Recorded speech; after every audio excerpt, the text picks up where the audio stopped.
Hi, I'm Gene Benson. This video is the first of a three-part series presented by our safety initiative, Vectors for Safety. Please visit vectorsforsafety.com for a wide variety of aviation safety material. While you are there, please sign up for our free monthly newsletter to keep informed of upcoming webinars, new online courses, and more. Now, let's look at part one of Sometimes It's the Little Things. Most safety presentations tend to focus on the big things that can cause big problems. We learn about weather hazards, stall spin avoidance, collision avoidance, and other big important things. But sometimes it is the little things that can cause problems, and sometimes those little things can even cause big problems. Today we are going to look at some of those little things and see what little lessons we might learn from them. I want to make sure that we are clear about something before we begin. We are going to use accident examples of how each of these little things caused a problem for a pilot. At first glance, many people will characterize what happened as a result of a stupid mistake. Any pilot who has been flying for a while and who is honest will realize that he or she could have ended up being the accident example in one of these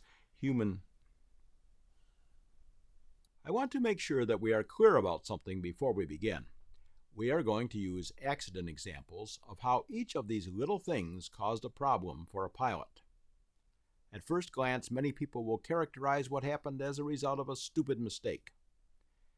Any pilot who has been flying for a while and who is honest will realize that he or she could have ended up being the accident example in one or more of these situations. The mistakes that were made in these example accidents are not stupid mistakes. They are human mistakes, and as humans, we are all capable of making mistakes. We look at these accidents to learn or to refresh our memories as to how to avoid the little things that cause problems for these pilots. Cabin doors coming unlatched and popping open during takeoff are not uncommon.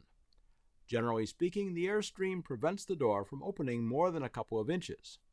This produces only a negligible effect on airplane performance, but it produces a significant startle factor and resulting distraction. Many accidents have been indirectly caused by a cabin door popping open. Several of these accidents have been fatal. In nearly all cases, the best course of action is to keep calm and carry on.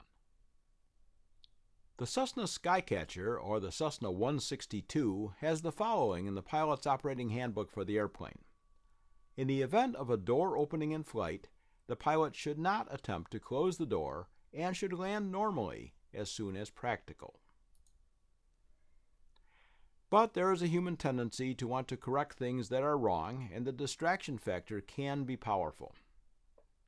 The NTSB report states, the pilot of the light sport airplane had completed 2 touch-and-go takeoffs and landings in the airport traffic pattern. During the third takeoff, the right door opened at an altitude of about 400 feet above ground level. Seated in the left seat, the pilot attempted to reach across the cockpit and close the door, but could not reach the handle. He stated that the airplane did not want to fly and began to sink before it impacted trees. A witness stated that the airplane was in an aggressive nose-up attitude just before impact. The NTSB probable cause? The pilot's failure to maintain control of the airplane while attempting to close an open cabin door, which resulted in the airplane exceeding its critical angle of attack and experiencing an aerodynamic stall. So our little lesson learned is that we must remember that our primary job is to fly the airplane. Sometimes the passengers are a bit freaked out by an open door. Reassure them if necessary, then land at a suitable airport and latch the door. And now for a different kind of latch. This is a photo of a Cessna 172 that was in a fatal crash during a training flight. The NTSB accident report states, the flight instructor who was controlling the airplane and the student pilot were conducting an instructional flight. During the takeoff, the airplane lifted off about 1,000 feet down the runway, pitched nose up, and rolled left to an inverted attitude before it impacted terrain next to the runway in a nose down attitude. The student pilot recalled that as the airplane rotated during the takeoff, he heard the flight instructor exclaim, but could not recall any subsequent events. The investigation determined that the flight instructor's seat was not securely latched prior to beginning the takeoff, and that the seat slid to the near full aft position during the takeoff. The NTSB probable cause finding states, the flight instructor's failure to ensure that her seat was properly secured before initiating the takeoff, which resulted in a subsequent loss of control. Contributing was the lack of an installed secondary seat stop.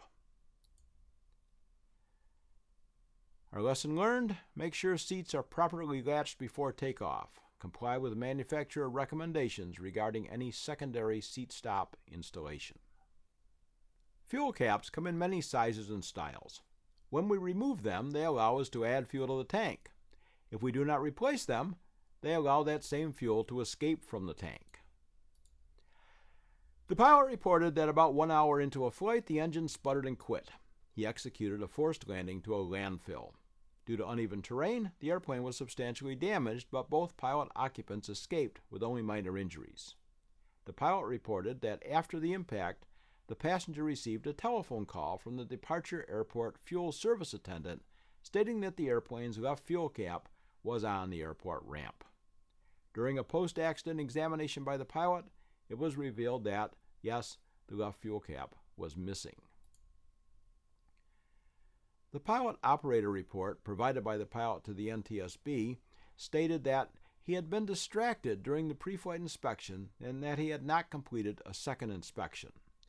The pilot listed 4 mistakes that he had made. His list is as follows. 1. Allowing distractions at fuel up to stop me from finishing the job at hand. 2. Not performing a thorough final walk-around after the fueling. 3. Failing to maintain a constant check on fuel levels throughout the flight. 4. Leaving the fuel selector in both for the duration of the flight. He also stated that if any one of the mistakes had been done to standard practice, the accident could have been avoided. So for our little lessons here, always verify that all fuel caps are in place and secure. And also, it is very important to monitor fuel levels throughout the flight. Thanks for watching part 1 of Sometimes It's the Little Things. Please don't forget to visit vectorsforsafety.com and sign up for our newsletter. Also, please subscribe to this channel so that you will be informed of new videos when they are released. I'm Gene Benson, and please always remember to fly like your life depends on it.